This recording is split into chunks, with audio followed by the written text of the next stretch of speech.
Welcome to the Banker Lamp. Please enjoy the video.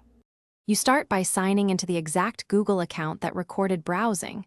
This is critical because history is tied to account-level web and app activity. Once signed in, make sure web and app activity is enabled. Otherwise, there will be no site records.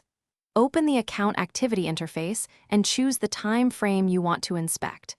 If you use multiple devices, pick the device you expect the entries from. Keep two-factor authentication handy in case Google prompts you to re-verify. Once done with basics, filter the activity by date and by product so you only see web and Chrome entries.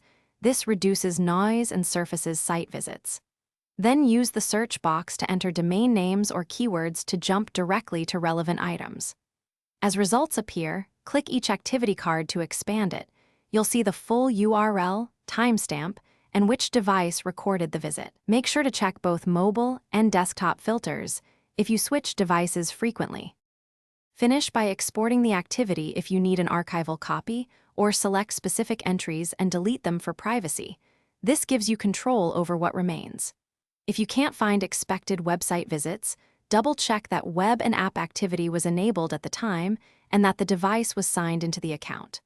Also remember incognito browsing and disabled sync prevent recording. If things go wrong, re-verify account sync, device settings, and timeline settings before concluding data is irretrievable. Thanks for watching. If this was helpful, leave a like and consider subscribing. See you next time.